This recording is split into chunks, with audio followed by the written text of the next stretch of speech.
Ju thatë, pra nëse kemi marrëdhënie me Turqinë që është një vend jo BE-s, ne duhet ta për tregun e përbashkët evropian. Po, pikërisht.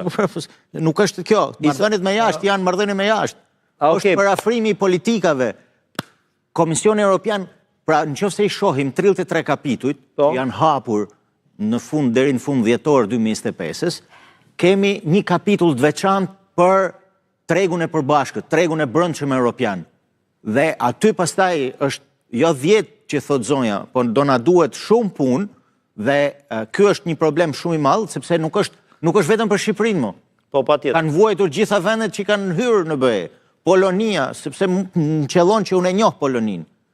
Polonia, që ka 40 milion banor, ka burime pafund njerëzore, ka vuajtur shumë në këtë drejtim.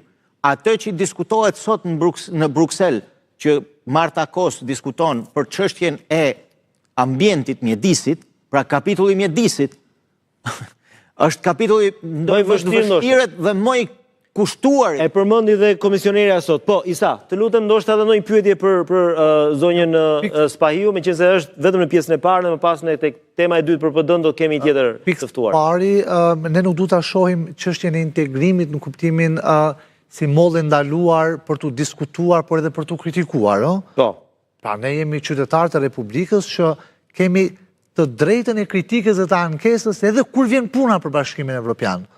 Mos e bëjmë sikur këtu ka ndodhur mrekullia e 8 ka zbritur në Shqipëri.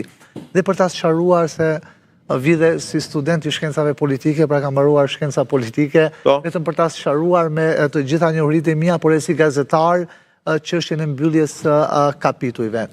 Mbyllja e kapitujve në legjislacionin e Bashkimit Evropian kufizohet si një mbyllje provizore e kapitujsh. Pse thuhet mbyllje provizore? Sepse mbyllja përfundimtare e kapitujve së bashku me mbylljen e negociatave është ditën që do të shpallet mbyllja e negociatave dhe nis hartimi I traktatit antarësimit. Pra, çfarë do thotë kjo? Padyshim që ne deri në këto çaste kemi bërë dy gjëra që kemi mbyllur kapitujt. Kemi përafruar legjislacionin me Bashkimin Evropian dhe kemi ndërtuar institucione dhe mekanizma për ta zbatuar të legjislacion. Këto I kemi arritur me këto 3 kapitull. Po, me ditën e sotme këto dy gjëra I kemi arritur. Po.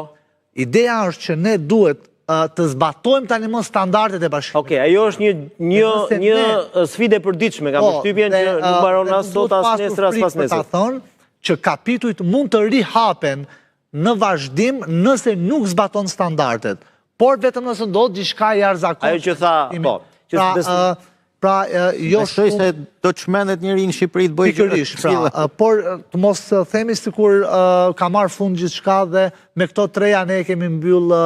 Ka reaguar edhe kryeministri Rama pas publicitetit do